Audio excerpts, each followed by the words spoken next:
Voilà, gloire au Seigneur. Amen. Bonjour à tous ce matin.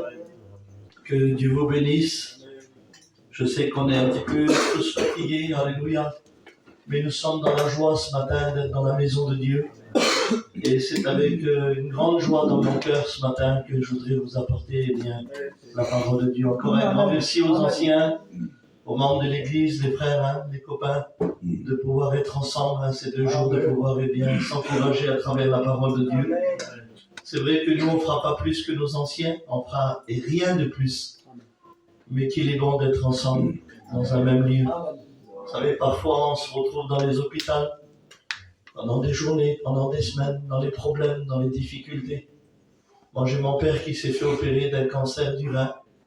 Et dans l'hôpital, il a fait un AVC, une embolie pulmonaire. Et puis mon père, c'était un homme qui venait plus aux réunions depuis des années. Et à travers ça, il commence à revenir aux réunions. Et pendant qu'on était à l'hôpital, Dieu nous a fait grâce. Je vous le promets que pendant un moment, quand vous êtes dans une réunion avec des frères et des sœurs, ça fait du bien. Amen. Pourtant, on ne se connaît pas, on ne s'est jamais vu, on n'a jamais fêté Noël ensemble, on n'a jamais voyagé ensemble. Mais le fait d'être ici ensemble, autour de la parole de Dieu, c'est une harmonie spirituelle. Et ça bénit les cœurs. Après, on m'avait rappelé, j'étais venu ici, dans cette église-là, en 2014. Et je me suis souvenu, j'ai dit, c'est vrai, Seigneur, j'étais venu là en 2014. Et j'avais prêché ici, un samedi dimanche. C'était en 2014. Et puis Dieu a fait des années après, 10 ans après, de revenir dans le même lieu. Et de revoir, alléluia, l'œuvre du Seigneur. Alors peut-être que pour vous, c'est rien, mais si vous saurez la joie que c'est dans mon cœur. Alléluia.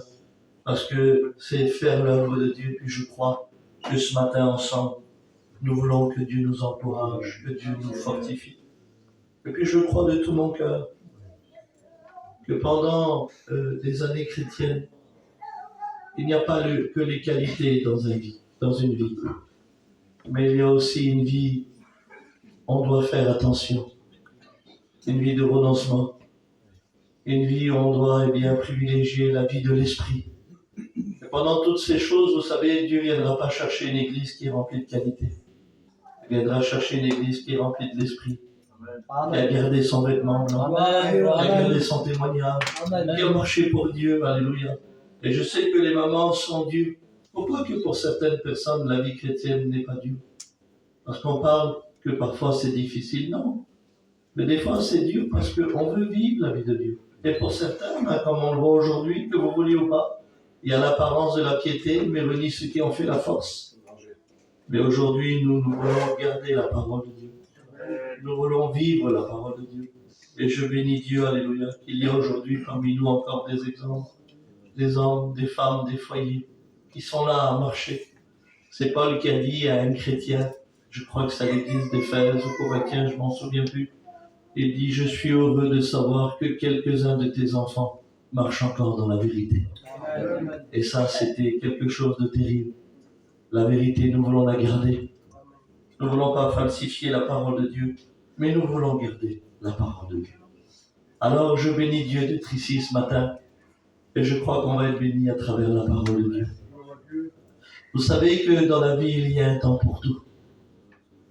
La Bible dit qu'il y a un temps pour rire, un temps pour pleurer, un temps pour semer, un temps pour arracher, un temps pour bâtir, un temps pour construire. Et la Bible nous parle qu'il y a un temps pour tout. Mais je ne sais pas vous, moi je suis tout jeune, j'ai 42 ans, mais on voit que devant nous, on est devant une vie qui roule à fond la caisse. On dirait que tu n'as pas le droit de louper une heure, une journée. On dirait que c'est la fin du monde. On dirait que tout va à fond et qu'il faut être partout à la fois et qu'il faut faire tout à la fois et que tout vient sur nous comme ça, comme si une vague nous envahit. Il faudrait qu'on fasse ça, qu'on fasse ça, qu'on fasse ça et qu'on fasse ça. Et parfois, on est embarrassé de toutes ces choses. Et lorsqu'on est embarrassé parfois des choses de la vie, des situations qu'il y a devant nous, c'est compliqué. On a du mal après à cadrer notre vie par rapport aux choses de Dieu. Et puis, il y a quelques temps en arrière, j'ai rencontré un homme, un serviteur de Dieu. C'était en Normandie. Et puis, en parlant avec lui, on a parlé de tout et de rien. Il me disait, Abraham, nous, on avait des chevaux qui couraient pour nous. Et c'était intéressant, je voulais savoir ce que l'homme disait. Et il dit, tu sais Abraham, quand on voulait faire perdre un cheval, tu sais ce qu'on faisait? Ben je dis, non, dis-moi. Ben il dit, je t'explique qu'est-ce qu'on faisait quand on voulait faire perdre un cheval dans les chevaux de course, pour que nous on gagne. Il dit, t'as vu un cheval, il a une ceinture, et puis dans cette ceinture-là, Abraham, on mettait des plombs. On mettait, admettons, 700-800 grammes de plomb. Il dit, c'était rien, 700-800 grammes de plomb. Personne ne le voyait. Mais il dit, le cheval, là, quand il courait au premier tour, deuxième tour, troisième tour, c'était rien. C'était 700-800 grammes de plomb. Mais il dit, Abraham, au bout de 7-8 tours, les 700-800 grammes devenaient 5-6 kilos pour lui. Et au bout de 10 tours, ça devenait 25-30 kilos. Et il dit, avec la fatigue, avec le plomb qu'on mettait, c'était des grammes, mais il dit, on faisait perdre le cheval. Et vous savez, le monde, c'est ça. Il vient avec des grammes, il vient avec des choses inutiles, mais il sait que ça va nous fatiguer. Il sait que ça va nous agacer. Il sait que après il y aura un moment où on sera à bout de force. Et quand on sera à bout de force, eh bien justement, ce matin, j'aimerais vous parler de la fatigue. Le danger de la fatigue. Le danger d'être fatigué dans chaque situation. Qu'est-ce que la fatigue peut nous faire? Et puis j'aimerais vous partager ce mot dans la simplicité, qu'il y a des moments où il faudra bien se reposer en Dieu. Alors pas le repos à nous des gitans, je vais vous l'expliquer après, mais réellement le repos de Dieu. Ce repos que Dieu veut nous donner. Il y a aujourd'hui dans ma famille des gens qui veulent garder leur fardeau. Et ils croient que garder les fardeaux, ça rend une vie spirituelle. En disant, t'as vu moi? Eh bien je vis ça, et moi ceci, et moi cela. Et ils croient que si tu gardes les fardeaux, eh bien on est des super spirituels. Alors que la Bible dit, déchargez-vous sur lui de tous vos fardeaux et de tous vos soucis, car lui-même prendra soin de vous. Mais Seigneur, pourquoi qu'il faut que je dépose mes fardeaux? Parce que tu dois en reprendre des autres avant. Ah bon? Eh oui, il faut combattre le bon combat de la foi, et le combat continue. Et nous avons des fois bien nos réunions, j'en bénis Dieu. On vient ici non pas comme des commandants en général en disant voilà Seigneur, j'ai passé une semaine terrible, j'ai affronté le diable, j'ai fait ça, j'ai dit non au péché. Non, des fois on vient à la réunion, puis on jette par terre, et on dit Seigneur, je ne peux plus, aide-moi. J'ai besoin de toi. C'est compliqué Seigneur, j'en peux plus. Et puis là, on sait que l'humilité précède la gloire. Amen. Et que Dieu résiste aux orgueilleux, mais il fait grâce aux humbles. Vous savez, quand la Bible parle d'orgueil, il ne parle pas de montres, ou de chaînes, ou de grosses voitures, non. Il parle d'orgueil, de pouvoir dire à Dieu, j'y arriverai. J'y arriverai, Seigneur. Et même si tu n'es pas là, j'y arriverai quand même. Non. Et dit, tu te fatigues et tu n'y renonces pas. Oui, parfois, ça arrive de dire, Seigneur, j'ai besoin de toi. Alors, si vous voulez, on va lire un verset dans la parole de Dieu. Je ne vais pas retenir longtemps, alléluia. Mais je crois que le Saint-Esprit va faire le reste. Amen. Et puis lui, il va parler dans nos cœurs et dans nos vies, parce qu'il sait ce matin ce qu'on a besoin. Vous allez voir, parfois, ce que la fatigue, elle peut faire dans une vie et dans un cœur. Alors, on va lire ensemble dans Marc 6, alléluia, au verset 30. Écoutez ce qu'il est dit. Les apôtres s'étant rassemblés auprès de Jésus, ils lui raconteront tout ce qu'ils avaient fait et tout ce qu'ils avaient enseigné. Écoutez la parole de Dieu, verset 31. Jésus leur dit, venez à l'écart dans un lieu désert et reposez-vous un petit peu. Écoutez le mot, reposez-vous un petit peu. Car il y avait beaucoup d'allants et de venants et ils n'avaient même pas le temps de manger. Parole de Jésus pour nous ce matin, venez vous reposer un petit peu. Venez vous reposer un petit peu. Amen. Je vais redire le mot, c'est important. Venez vous reposer un petit peu. Quelle parole, Seigneur. Venez vous reposer un petit peu. On prie le Seigneur avec Nicodème. Amen. Oui, bon Seigneur, alléluia. On a besoin de ta grâce ce matin, Seigneur. On a besoin de toi, on a besoin d'écouter un mot de Dieu qui puisse nous aider. Tu es tant à votre main, Seigneur. C'est à toi ton instrument. Seigneur, tu l'as choisi pour apporter ta parole. Bien souvent, c'est compliqué, bien souvent, c'est difficile de prêcher ta parole, mais tu nous as choisis, Seigneur. Nous réalisons que ce matin, tu nous as choisis pour apporter ta parole. Nous te demandons ce matin qu'il soit saisi par ton esprit, Seigneur. Qu'il puisse parler de ta part, que ce soit plus lui qui parle, mais que ce soit le Saint-Esprit qui parle à travers sa bouche. Afin que des âmes puissent être bénies ce matin, parce que c'est toi qui connais les besoins des cœurs. Nous te demandons que ce matin, que la gloire de Dieu se manifeste au milieu de nous, Seigneur. Saisis-le par ton esprit, Seigneur, qui puisse être le sujet, le canal de bénédiction pour chacune de notre vie, Seigneur. Qu'on parte de ce lieu étant béni de ta part, Seigneur. Nous avons besoin de toi. Alors sers-toi ton instrument pour la gloire de ton nom, Seigneur. Amen. Et nous te disons merci, Dieu. Amen. Est-ce qu'on peut dire Amen? Amen. Voilà ce que la parole de Dieu nous dit ce matin. C'est que pendant un moment de réunion, d'enseignement et de prodiges et de miracles, il y a le retour des disciples vers le Maître. Et ça, c'est un ordre terrible. On voit que l'activité est au rendez-vous, mais il y a aussi l'intimité. Et nous voyons aujourd'hui que plus que jamais, l'activité, elle est présente et elle est importante. Le précieux trésor d'un homme, c'est son activité. Mais on voit aussi que l'intimité, alléluia, elle doit prendre sa place aussi. Et il y a un retour vers le Maître. Et là, il dit, Seigneur, on a prêché ceci, on a prêché cela, on a enseigné ta parole, on a vu ceci, on a vu cela, c'était quelque chose d'extraordinaire.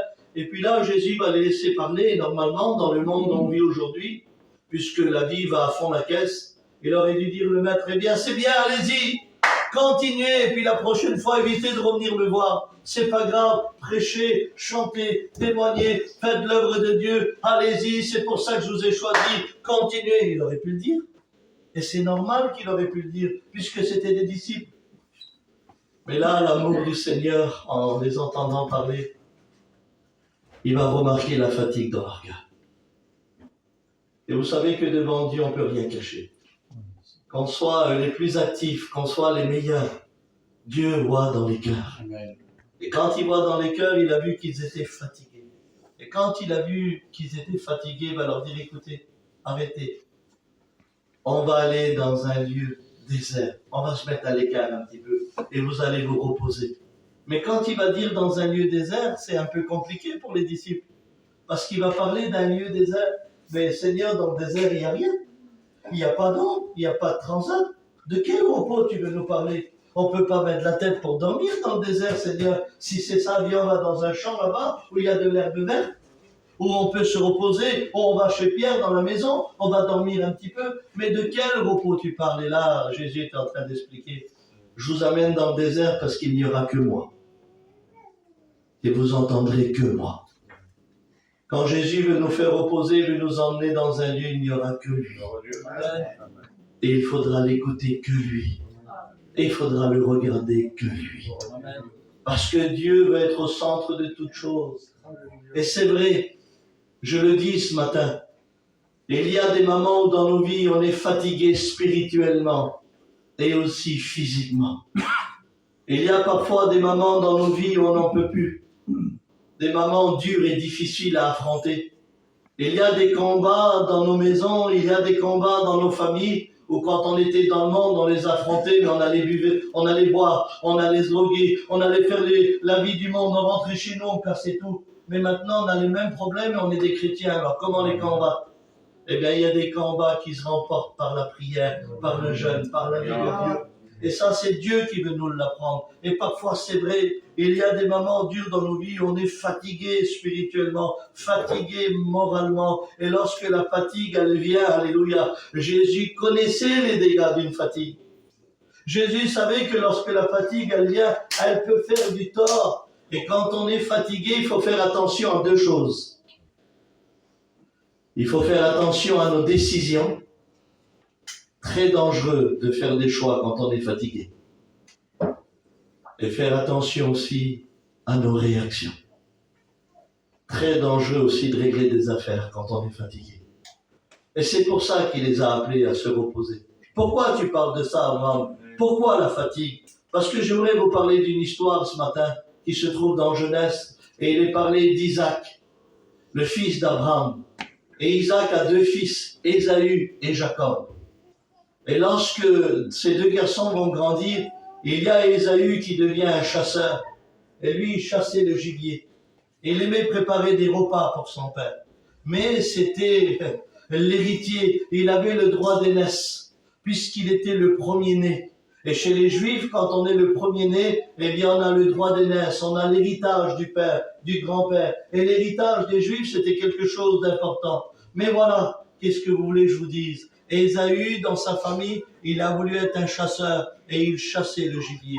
Et la Bible dit qu'un jour, il a tellement mis son énergie, tellement mis son cœur à chasser le gibier, mais ce jour-là, tout était contre lui. Il a voulu en prendre, il a voulu chasser, il a voulu préparer un repas, il a voulu mettre en place tout ce qu'il a voulu le matin. Mais voilà, tout était contre lui. Et pendant ce jour-là où il a voulu prendre du gibier, qu'il a voulu chasser, eh bien la Bible dit qu'il est sorti des champs accablé de fatigue. Ça veut dire que la journée était contre lui. C'était pas une journée ordinaire comme tous les jours. Et lui, il a cru qu'il allait en prendre parce qu'il a misé sur ses qualités, parce qu'il a misé sur son savoir-faire. Il croyait que comme c'était un grand chasseur, il allait dans les champs et puis il allait prendre du gibier et il allait préparer. Mais là, tout était contre lui. Et parce que tout était contre lui, alors, il arrive avec une fatigue. Il arrive avec du désespoir. Il arrive avec des échecs. Et quand il sort des champs, il tombe sur son frère Jacob. Et Jacob, à l'époque, il n'est pas régénéré, son cœur n'est pas changé, il s'appelle pas encore Israël, il n'a pas bien combattu avec l'ange pour être béni, il n'a pas été frappé à la hanche, mais voilà, il vit dans sa nature d'homme. Et puis il est en train de préparer un plat de lentilles. Et pendant qu'il prépare le plat de lentilles, il y a Ésaü qui est là, et puis il regarde le plat de lentilles et il dit, mon frère, donne-moi à manger parce que je vais mourir.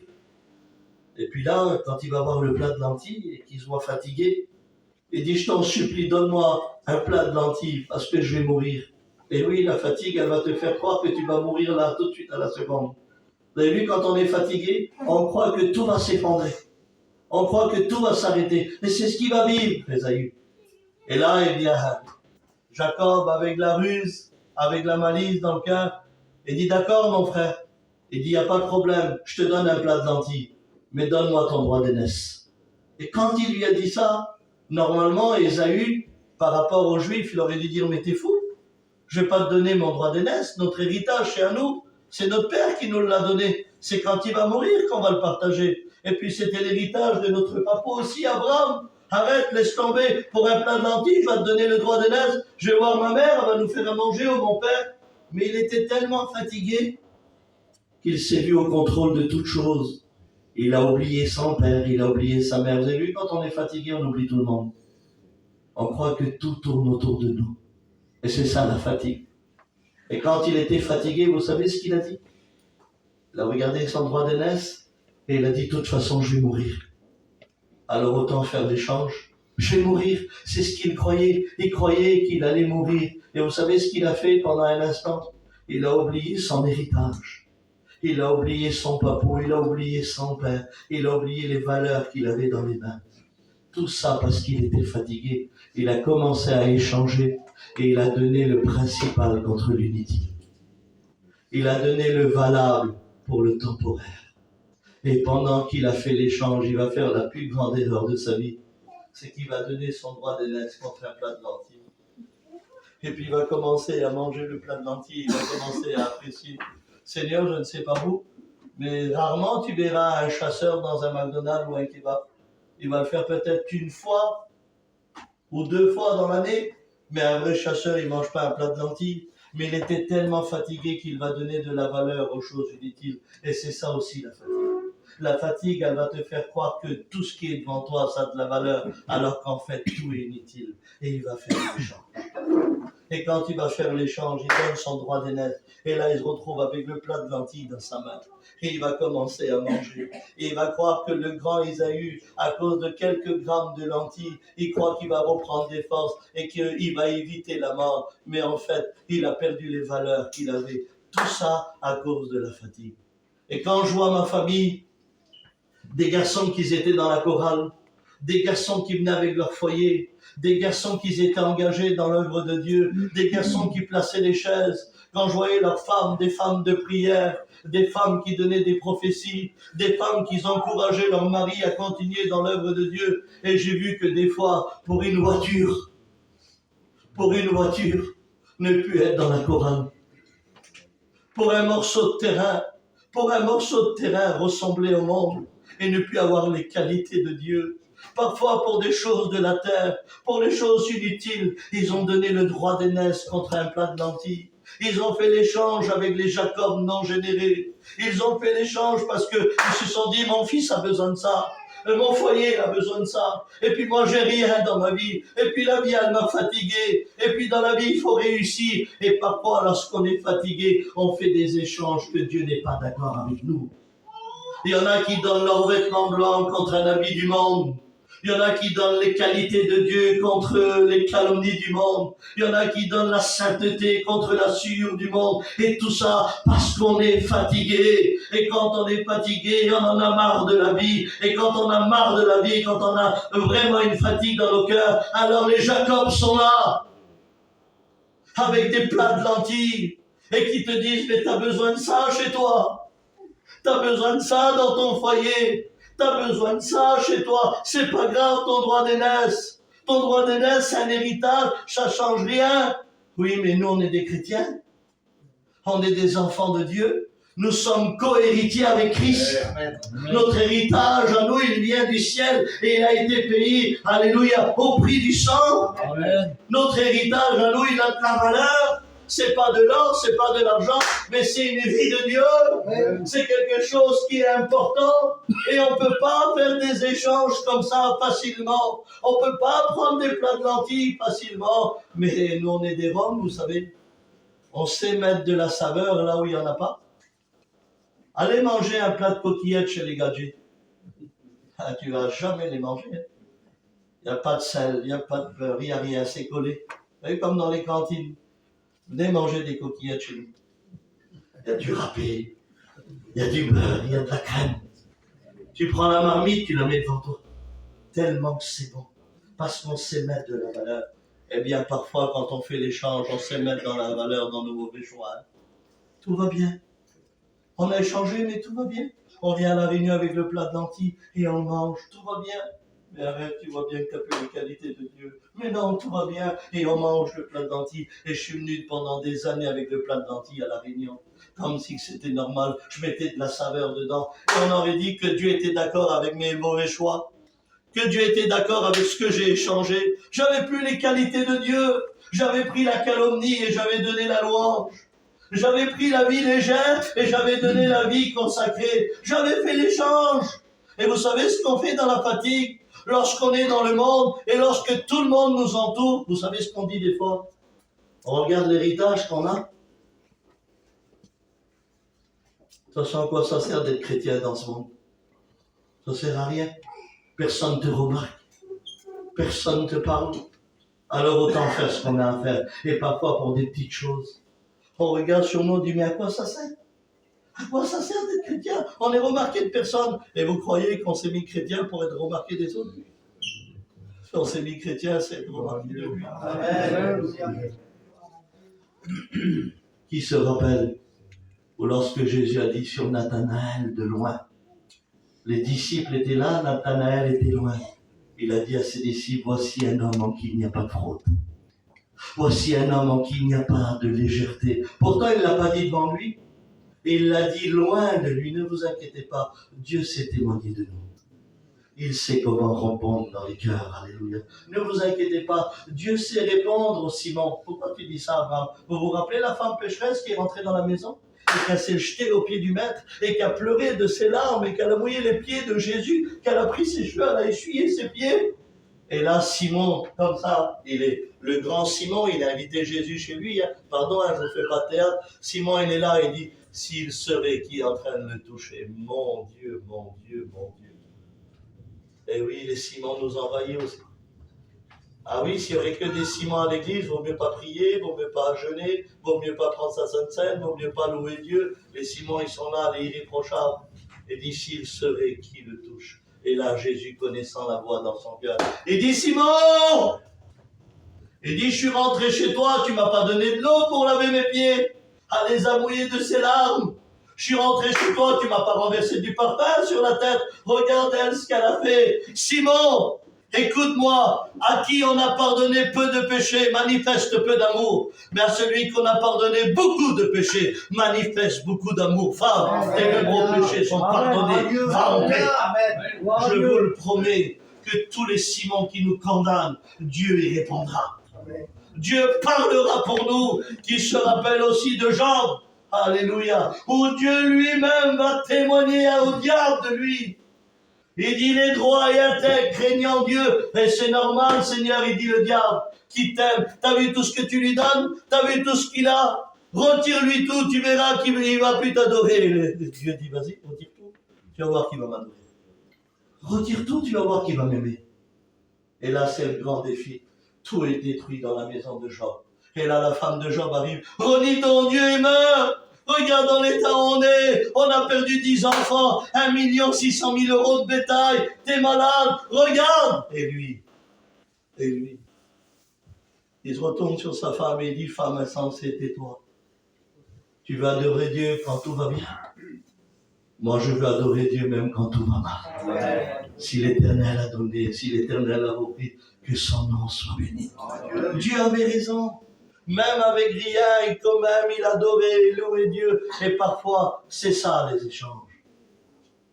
Il faut avoir cette fidélité dans nos cœurs devant les Jacob, devant les situations dures et difficiles, je vous le promets. Je ne sais pas vous, mais je pense qu'on vit la même persécution dans le monde entier comme nos frères. On n'est pas des cas isolés. Il y a des moments durs dans nos vies à cause de la fatigue. On risque de faire des mauvais choix. Qui se rappelle de Naboth? Oh, quelle fidélité Naboth, Seigneur. Pourtant, lui, son héritage, c'est pas grand-chose, Nicodème. C'est une vigne avec des grappes de raisin. Ça a de la valeur peut-être à Bordeaux, mais pas à Paris. Des grappes de raisin. Une petite vigne, mais c'est la vigne de Naboth. C'est son papou qui lui a donné, c'est son père qui lui a donné. Et sa vigne, vous savez où c'est qu'elle est placée? Elle est collée avec le palais du roi.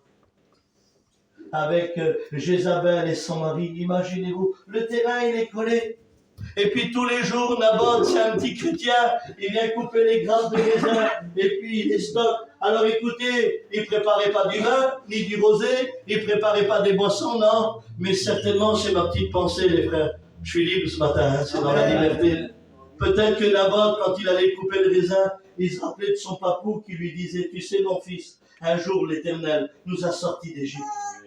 Tu sais, mon petit-fils, un jour l'Éternel, il y avait un rocher dans le désert, et l'eau jaillissait. Et pendant qu'il coupait le raisin, il se rappelait de tout ce que ses parents, et tout ce que Dieu a fait. Et c'était une mémoire d'aller dans cette vigne-là. C'était les rappels de Dieu. Et puis là, eh bien, il y a le roi qui vient le voir. Et quand il vient le voir, le roi, il dit, Naboth, je t'achète ton terrain. Ou on te l'échange. Vends-moi ton terrain. Mais mes frères, il faut que je vous dise quelque chose. Quand tu as un petit terrain et que c'est un gitan qui vient de l'acheter, et qui dit, voilà mon cousin, je te donne tant, je te donne un petit camping de cuisine, je te donne la petite Congo avec la galerie, je te laisse les chaînes, je te laisse tout. On s'arrange pour le terrain. Bon, ben c'est un petit achat de gitan. Mais quand c'est le promoteur qui se présente devant chez toi, c'est pas ton cousin qui va te donner un peu de sous et la Twingo et puis la Congo et un camping de cuisine, non. Le promoteur, il va te donner 100 fois la somme. Et crois-moi qu'entre nos cousins et le promoteur, il y a deux choses différentes. Tu vas réfléchir à 2 fois pour vendre le terrain. Parce que le promoteur, il va dire, sortez, je vous donne tant. Et quand tu vas écouter tant, crois-moi qu'ici, ça va travailler. Et Naboth, c'est un promoteur qui est venu le voir. C'est pas son petit cousin. C'est le roi, le mari de Jézabel. Celui qui terrorisait tous les hommes de Dieu à l'époque. Et quand il arrive, il dit, Naboth, vends-moi ton terrain. Et vous savez ce qu'il dit, Naboth? Je ne te donnerai pas l'héritage de mes pères. Amen. Je ne te le donnerai pas. Mais Naboth, c'est le roi devant toi. Je m'en fous qui est devant moi. La valeur, c'est pas ce qui est devant moi ou c'est ce qui va me donner. Ma valeur à moi, c'est ce que mes pères m'ont laissé. C'est ma petite ville là-bas, c'est mon petit bout de terrain. C'est ma propriété, c'est mon héritage.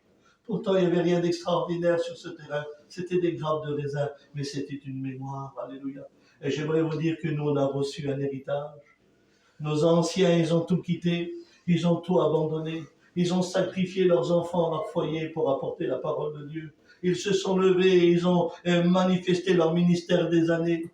Ils ont pu su ce que c'est travailler, voyager, mais ils ont resté dans le jeûne, dans la prière, à visiter, à faire des cures d'âme. Et vous savez, je ne sais pas vous, mais certainement quand vous avez un moment 5 minutes pour Dieu, vous vous rappelez de celui qui est venu chez vous, qui vous a annoncé l'évangile, qui vous a baptisé, qui est venu vous voir à l'hôpital. Et ça, c'est des choses qui nous ont marqués. Et croyez-moi que c'est des qualités qui sont dans le cœur. Et ces choses-là, on ne peut pas les donner.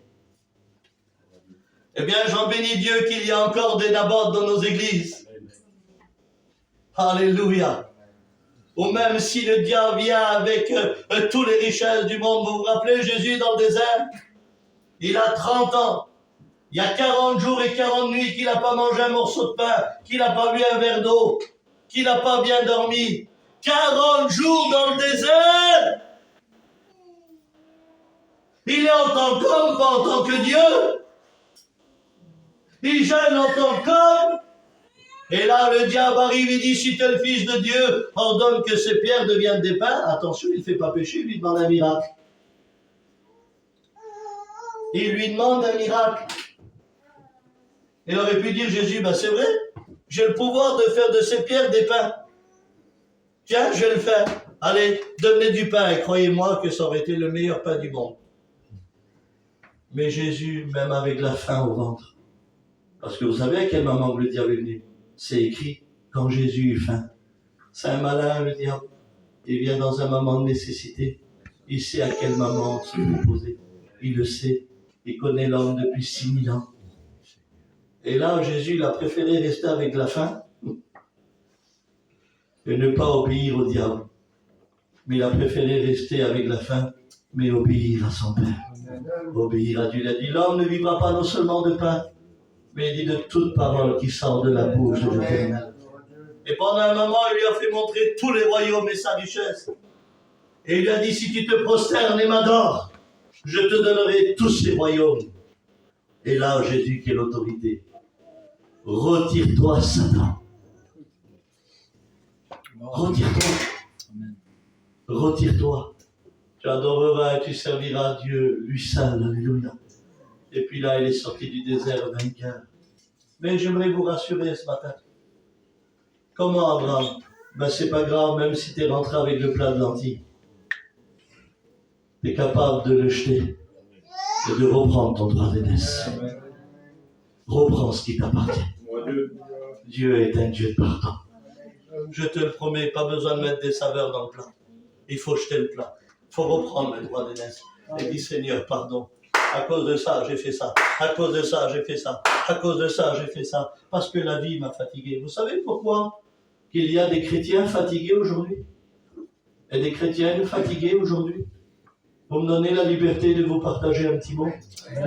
Pourquoi que Isaïe ne s'est pas mis au pied de son père avec le droit d'aînesse? Et qu'il aurait pu dire, mon père, ton père à toi c'était Abraham, père de la foi, père d'une multitude. Parle-moi de mon papa. Explique-moi comment qu'il est sorti du pays là-bas où il y avait tous les idolâtres. Et comment qu'il est parti pour servir l'Éternel. Parle-moi, comment qu'il est devenu un homme de Dieu? Vous croyez que Isaac, il n'aurait pas parlé à Isaïe de son père Abraham? Mais vous savez ce qu'il a fait, Isaïe? Il a donné plus de valeur à sa passion, la chasse, que donner la valeur à son héritage. Et c'est pour ça que la vie, elle nous fatigue. Quand on s'est mis chrétien, on ne s'est pas mis chrétien pour se fatiguer des choses de la terre, mais que notre fatigue, elle soit pour les choses du ciel, qu'on donne de l'importance à notre héritage. Et voilà pourquoi autant de dérapages dans le monde, autant d'accidents spirituels, de dérapages spirituels. Parce qu'aujourd'hui, on sort de l'eau, on est chrétien, on est né de nouveau, mais on donne plus de valeur aux choses de la terre. Et quand on donne plus de valeur aux choses de la terre, croyez-moi, pendant un moment, tout ira bien, parce que Dieu a des limites sur certaines choses. Mais il y aura des choses où tout sera contre nous. Il y aura des choses où ça va s'arrêter. Il y aura des choses où ça va être dur dans la vie. Et les anciens peuvent le dire aussi, aujourd'hui. Ça ne marche pas que sur des roulettes. On n'a pas choisi d'être chrétien et quand on tombe dans les fleurs comme la petite maison dans la prairie. C'est pas ça la vie chrétienne. Parfois, il y a des combats rudes et difficiles. Et il y a des moments secs dans nos vies. Mais à ce moment-là, les Jacob seront là. Et ils viendront avec des plats de lentilles au moment voulu. Faites attention, mes frères et mes sœurs. Soyons comme le petit Naboth. Gardons notre héritage. Soyons fidèles à Dieu. Soyons persévérants. Il faudra avancer. Et ça, il n'y a que Dieu qui peut le faire. Maintenant, je comprends. Venez vous reposer un petit peu. Pourquoi? Parce que tu vas faire l'échange. Tu vas faire les dégâts. Alors viens te reposer un petit peu. Mais nous, non. Nous, il y a deux choix dans nos vies. Soit on continue, soit on arrête. On ne sait pas se reposer. Incroyable. T'as vu, quand on est là, pressé des deux côtés, on veut être prêt devant Dieu. Ah, je prends plus le culte. Ah, je ne vais plus à la réunion. Ah, je prie plus. Ah, je vais faire mes petites affaires. Nous, on croit qu'entre les deux, on n'a pas le droit de se reposer. Mais écoutez, au lieu d'abandonner, viens te reposer. Au lieu d'abandonner, viens te reposer. Et certainement, tu n'abandonneras pas.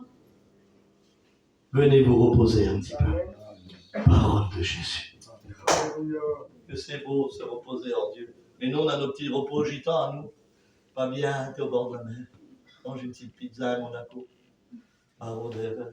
Pas bien, tu pars en campagne un petit peu. Et nous, on croit que notre repos à nous, c'est ce qu'on imagine. C'est ce qu'on pense. Et on croit parfois que si on s'éloigne de notre belle-fille qui nous range la vie, ça va nous reposer un petit peu. Mais quand tu vas revenir, c'est toujours ta belle-fille. Ton repos, là, il est éphémère. C'est que tu es parti un peu et que tu en avais marre. Et c'est vrai que partir un petit peu, ça nous fait du bien. Mais notre repos à nous, il est éphémère. C'est un repos gitan. C'est qu'on ne veut pas être persécuté. On ne veut pas qu'on nous parle dessus.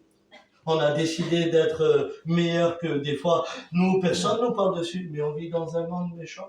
Jésus a dit, ils m'ont haï, ils vont vous haïr aussi. Ils m'ont persécuté, ils vont vous persécuter. Il connaissait déjà, mais il dit, n'aie pas crainte. Il dit, parce que j'ai vaincu le monde. Il dit, je l'ai vaincu le monde. Et parfois, on s'imagine des petits repos à nous. Des petits repos de gitans. Non, non, non, non, non. Jésus nous appelle à son repos à lui. Son repos à lui. C'est pour ça que se reposer en lui, ça vaut le coup. Ça nous évite l'angoisse et la dépression, voire même les antidépresseurs. Se reposer en lui, c'est d'avoir la paix même quand tout va mal. Ça, c'est des valeurs. Amen. Frère, tu peux ouvrir un petit peu la fenêtre si ça ne te dérange pas.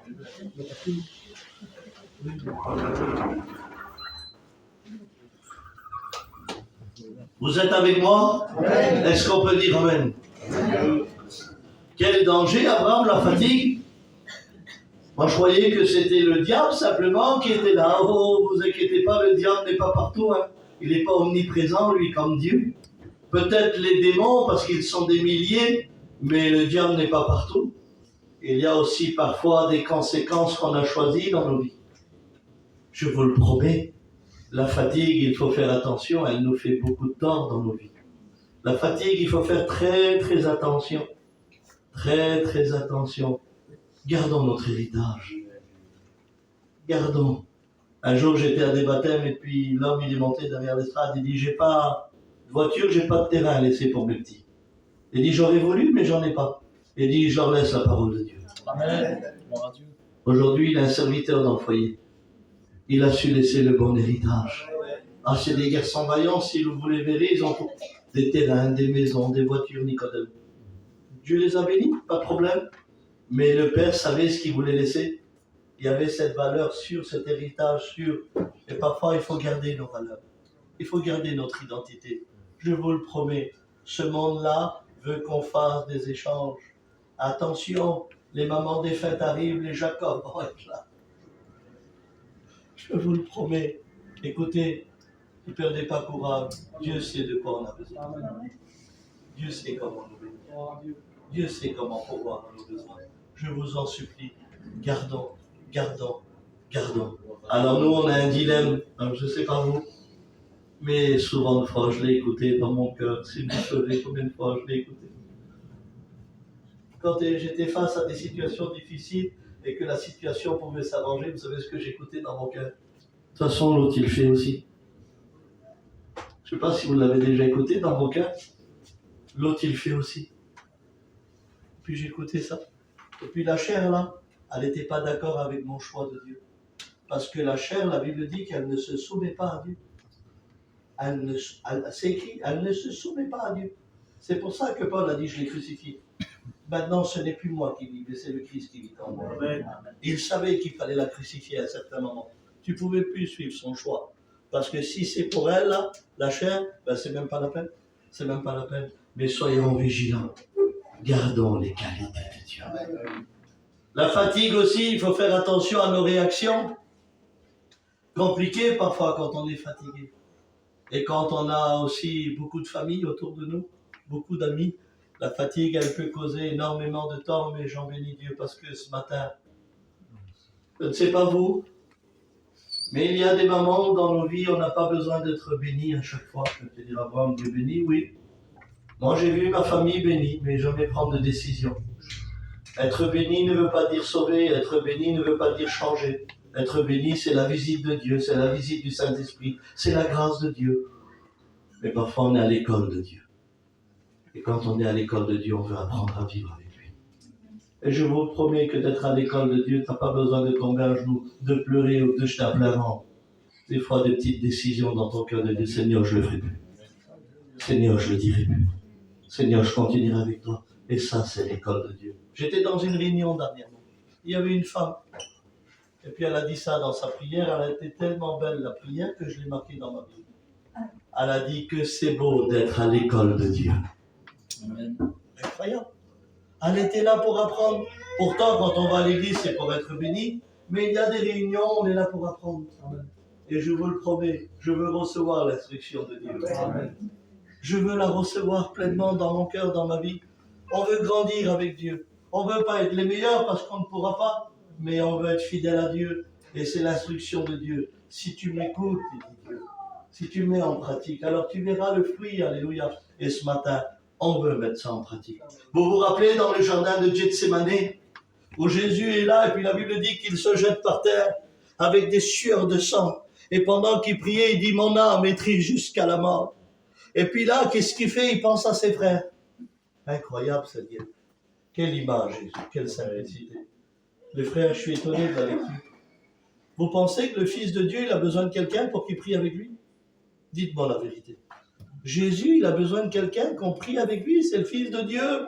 Toute chose a été créée pour lui, et par lui, et en lui. Il n'a pas besoin de petits hommes, des petits disciples pour prier avec lui. L'humilité du Christ. Il se jette par terre en sueur de sang. Il prie, son âme est triste jusqu'à la mort. Il pense à ses frères, il se lève, Nicodème. Il va vers Pierre. Il dit, les frères, priez avec moi. Et il repart. Seigneur, dis-moi, ouais, t'as fait ça? T'as été demandé de la prière? C'est ça quand tout va mal, alors? Quand tout va mal, il faut chercher ses frères. Quand tout va mal, il faut chercher de l'aide. Si Jésus l'a fait, pourquoi nous on ne ferait pas? Mais nous, quand tout va mal, chut, dis rien, tout va bien. Tout va bien, on va se faire avec nous, on va s'en sortir. Alléluia, gloire à Dieu. Puis on connaît les versets de la foi, t'as vu? Dieu est avec nous, qui sera contre nous? Et puis on est des boucliers, on connaît tous les versets quand tout va mal. Mais des fois, ce n'est pas les versets que tu as besoin, c'est de tes frères. Et ça change tout. Amen. C'est beau de citer des versets. Qui se rappelle? Vous me donnez la liberté ce matin. Amen. Qui se rappelle de ce beau verset? Si mon peuple, sur qui est invoqué mon nom, s'humilie et prie. Seigneur, pardon, je te pose une question, 2 minutes. Dis-moi pas que l'humilité est plus importante que la prière. C'est la prière qui est plus importante que l'humilité, Seigneur. Par la prière, on obtient tout. Et tu sais ce que Dieu me répond? Il dit, Abraham, il y a des gens qui prient des heures et ils ne s'humilient jamais. Alors des fois, je préfère l'humilité après la prière. Amen. Oh, Éternel. Ah oui, Des fois, je lève les mains, alléluia, gloire à Dieu, des louanges, adoration à un haut niveau, et jamais m'humilier. Jamais dire à un frère, aide-moi dans la prière. Amen. Jamais aller voir mes frères, le frère, j'en peux plus, aidez-moi, priez avec moi. Alors Dieu, parfois, il préfère l'humilité d'une église. Amen. Et la prière ensuite. Et la prière ensuite. Et là, Jésus, l'exemple parfait, ici, il dit, prie avec moi. Prie avec moi. Et il repart. Et quand il repart, il prie, et il revient. Et quand il revient, il dit, Pierre, t'as pas pu prier 1 heure avec moi? Pourquoi qu'il précise 1 heure, Jésus? Il dit, t'as pas pu prier 1 heure avec moi? Alors c'est sûr qu'on a pensé qu'il a prié 1 heure. Mais vous savez, la Bible dit que pour choisir les 12 apôtres, il a prié toute la nuit. Et vous savez combien d'heures qu'il y a en une nuit? Il y a 12 heures. Donc s'il a prié 12 heures pour 12 apôtres, il a prié combien pour un apôtre? Il a prié 1 heure. Il est en train de dire, Pierre, t'as pas pu prier 1 heure avec moi? Moi, j'ai prié 1 heure pour toi. Ça veut dire, Pierre, tout ce que je te demande de faire pour moi, je l'ai déjà fait pour toi. Ça veut dire, ce que je vous demande, c'est pas pénible. Je l'ai fait, moi. Alors tu peux le faire aussi. Vous vous rappelez ce qu'il a dit, Jésus, à Pierre? Pierre, le diable t'a réclamé pour te gribler comme le froment, mais moi, dites-le, j'ai prié pour toi. Amen. Moi, j'ai prié pour toi. Et moi aussi, j'ai besoin de toi. On a besoin d'être ensemble. On a besoin de prier les uns pour les autres. Mais pardon, hein, je vous demande pardon, 1000 fois pardon.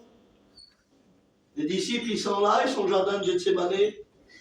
C'est pas Tibériade, c'est pas Galilée, pas de multiplication des pains, pas de lépreux guéris, pas de boiteux qui marchent, pas de Lazare ressuscité. Maman, pas triste la réunion.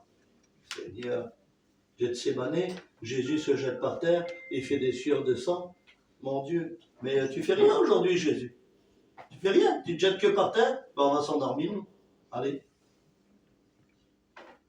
Ils ont Jésus avec eux. Ils ont le prince de la paix. Et parce que la réunion, elle n'est pas belle, ils s'endorment. Faisons attention aux chrétiens d'aujourd'hui, où il faut toujours de l'activité dans les réunions. Et où il faut toujours quelque chose qui bouge dans les réunions, parce que sinon ça dort. Mes frères et mes sœurs, on n'a pas choisi que les réunions bougent. Jésus, c'est Jésus. Amen. C'est pas parce que Jésus fait rien qu'on s'endort. C'est ce qu'ils ont voulu, les disciples. Eh oui, ils étaient tellement habitués aux belles réunions qu'à Gethsémane, ils ont préféré s'endormir. Et endormis de tristesse. Triste, directement. La tristesse, allez, on s'endort. Pas de belle réunion. Un tel, il vient pas. Un tel, il chante pas. Allez, on dort. C'est pour ça qu'il dit, réveille-toi, toi qui dors, et Christ t'éclairera. Réveille-toi, toi qui dors, et Christ t'éclairera. Et là, Jésus l'a compris. Il est en train de lui dire, Pierre, quand je t'ai demandé de prier, ça ne voulait pas dire qu'on va éviter Gethsémane et que je vais éviter la croix. Il y a des choses dans la vie, Pierre, qu'on ne peut pas éviter. Mais il faut prier pour que Dieu nous donne la force à avancer. Pour que Dieu nous donne la force à traverser cette épreuve. Il y a des choses qu'on ne peut pas déplacer, qu'on ne peut pas changer. Oui, s'il aurait voulu, il aurait pu le faire. Parce que Dieu était souverain. Mais là, c'était obligé le passage de Gethsémane. C'était obligé Golgotha. C'était obligé Évang des Pilates. C'était obligé. C'était le plan de Dieu. Et parfois, on ne peut pas changer les plans de Dieu. Mais il lui a dit, bien, alors fais attention. La chair est faible et l'esprit est bien disposé. Veillez et priez, Pierre. T'aurais dû prier, Pierre. Maintenant, ils arrivent, regarde, ils sont là. T'aurais dû prier. Et là, les gardes arrivent, les hommes arrivent. Ils vont lier Jésus. Et quand ils vont prendre Jésus, vous savez ce qu'il fait, Pierre? Parce qu'il est tellement fatigué. Il n'a pas voulu se reposer en Dieu. Il a pris l'épée. Et il a coupé l'oreille du soldat devant Jésus. Et il a emporté l'oreille du soldat. Et il y avait du sang, drôle de réunion quand on est fatigué, hein. Ah, c'était pas le psaume 33, là, je vous le dis tout de suite, hein. Non, c'est pas où dit le matin et ma coupe déborde, non. Là, c'était la rébellion, la justice de Pierre. Ah oui, faites attention, la fatigue, elle nous fait faire notre propre justice. La fatigue, elle nous pousse à faire des choses qu'on a choisies nous. Et quand il a emporté l'oreille du soldat, Jésus dit, Pierre, range ton épée dans le fourreau, car celui qui combat par l'épée périra par l'épée. Je t'ai dit de prier, mais tu voulais pas m'écouter. La réunion elle était triste pour toi. T'aurais dû prier, voilà ce que t'aurais évité. Mais Pierre, je vais réparer ton dégât. Parce que je sais ce que c'est la fatigue. C'est pour ça que je vous dis de vous reposer. Tu vois ce que fait la fatigue? Il y a le tort que tu as fait pour l'inconverti. Moi, je vais réparer ton dégât parce que moi, j'aime les inconvertis.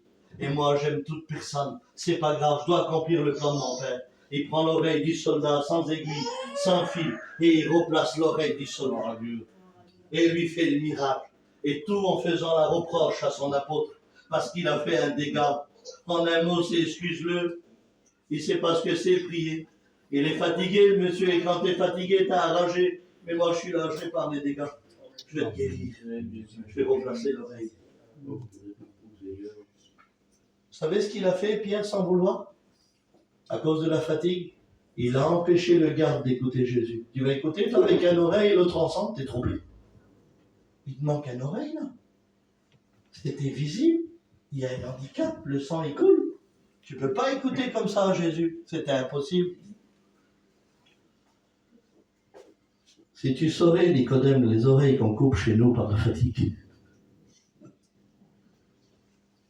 Ah, si vous voyez les caractères chez nous, devant Dieu, tu ramasses des oreilles comme ça à la permanence. Comme ça. Ah, l'oreille à ma belle-sœur, il y a encore le boucle d'oreille dessus. Allez, habillez. Tiens, l'oreille à mon beau-frère. Ah, mon oncle. Je vous le dis en vérité, parfois notre caractère, il nous fait du tort. Et notre caractère dans la fatigue, on empêche les autres d'écouter Jésus. Parce qu'on fait notre propre justice. Dès le matin, je vais lui dire, moi. Laisse, je vais lui dire, moi. Qu'est-ce que tu vas dire? Tu sais que si tu vas parler, ça va être les 1000 dégâts. Qu'est-ce que tu vas dire? C'est ça notre justice. C'est de régler les affaires nous-mêmes. Laissez Dieu régler les affaires. Lui, il sait faire justice. Et parfois, la fatigue, elle nous emporte à faire des choses qui ne sont pas à la gloire de Dieu. Maintenant, je les comprends. Venez vous reposer un petit peu. Quelle importance lorsque tu es au repos de Dieu. Quand tu te reposes en Dieu, tu es en train de dire, Seigneur, je voulais me venger. Je voulais faire ceci, je voulais faire cela. Mais j'ai compris qu'avec toi, tout s'arrange. C'est ta justice à toi qui compte. Prenez une mère fatiguée. Elle a élevé son garçon, Nicodème, et pendant 20 ans, elle a pleuré avec son fils. Elle connaît le caractère de son fils. Elle pleure depuis 20 ans. Si la mère ne connaît pas son fils, ça serait malheureux. Pendant 20 ans, elle a pleuré. Le petit, il se marie. Devinez, c'est qui pleure maintenant, Nicodème? Devinez. Ben, c'est sa femme. Parce que son caractère, il n'a pas changé. Maintenant, c'est sa petite femme qui subit. Et la mère fatiguée, hein. Je t'avais dit de pas la prendre, que c'est une misère. Tu vois ce que tu nous as ramené chez nous? Et alors on est à Calais. Que c'est pas vrai. Que c'est pas vrai. Quand on est fatigué, on sait parler. Hein? Et on sait dire les mots qui blessent. Mais quand on est reposé, ma belle-fille, viens voir. Viens voir ma belle-fille. Fais-toi, prends un petit café. Écoute, ma belle-fille. Ton mari, là, c'est mon fils. C'est moi qui l'ai élevé. Il y a 20 ans que je pleure à cause de son caractère. Aujourd'hui, c'est toi qui pleures. Eh bien, écoute, ma belle-fille. Maintenant, on va prier à deux aujourd'hui.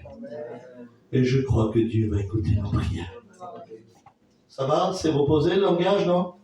Un petit peu alors. Hein? Il est un petit peu reposé, tu vois. La belle-fille, tu peux être sûr qu'elle va aimer son mari encore 3 fois plus. Parce qu'il y a eu un langage de repos. Et parfois, c'est ce qu'on a besoin. Parce que le langage fatigué, fait mal. Quand on est fatigué, vous savez, nous, quand on prend la flèche, on ne touche pas le 5 ou le 20, on sait toucher le 1000. On s'est blessé, on sait faire mal. Mais attention, la Bible dit que la justice des hommes est comme un vêtement souillé. Mais la Bible dit dans Matthieu 5, heureux ceux qui ont faim et soif de la justice, car ils seront justifiés. Amen. Ils seront justifiés. Et parfois c'est ça. Il faut se reposer parce que le caractère nous fait du tort. Parfois le caractère, il s'emballe. Peut-être qu'au moment où je te parle là, il se passe quelque chose dans ton cœur.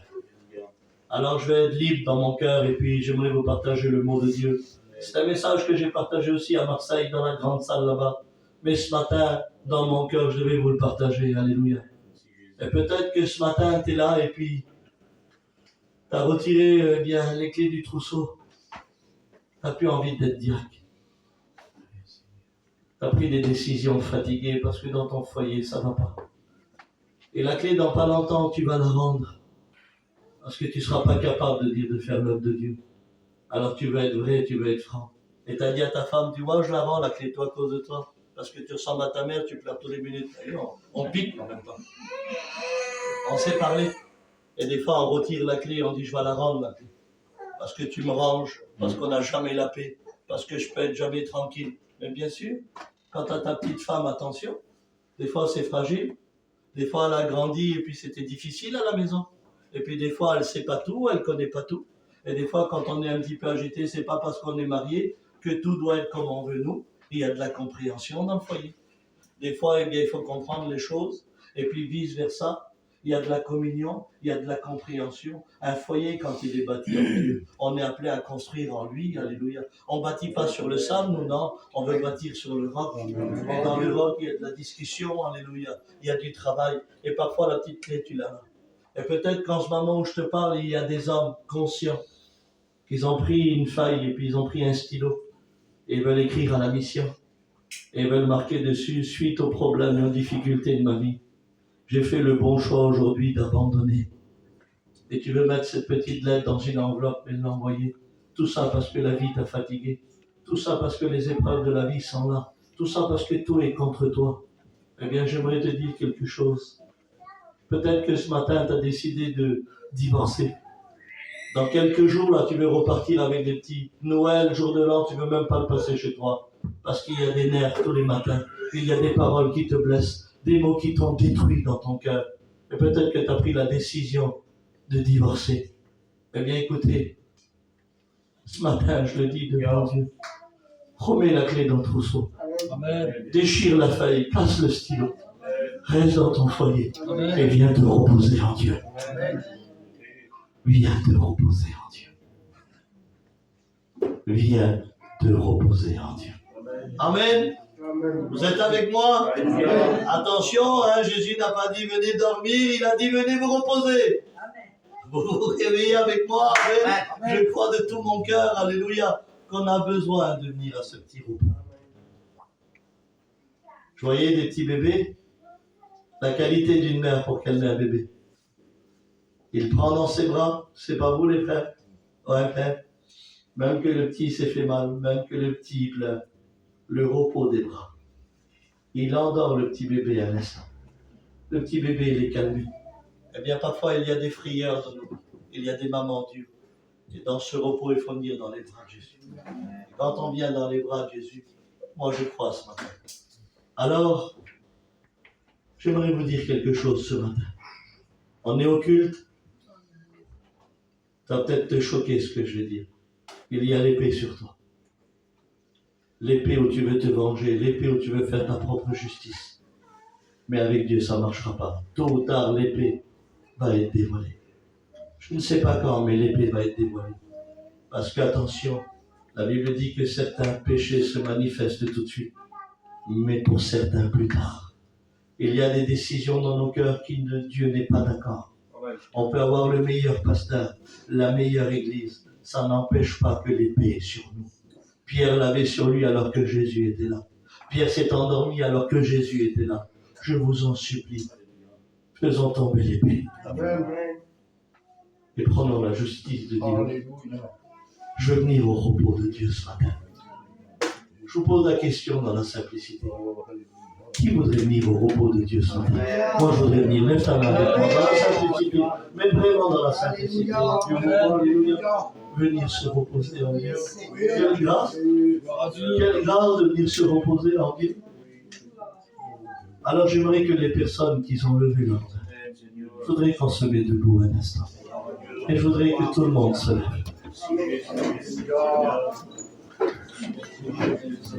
Alléluia. Gloire à Dieu.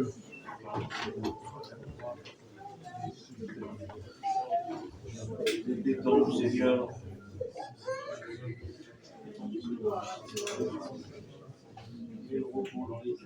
Oui,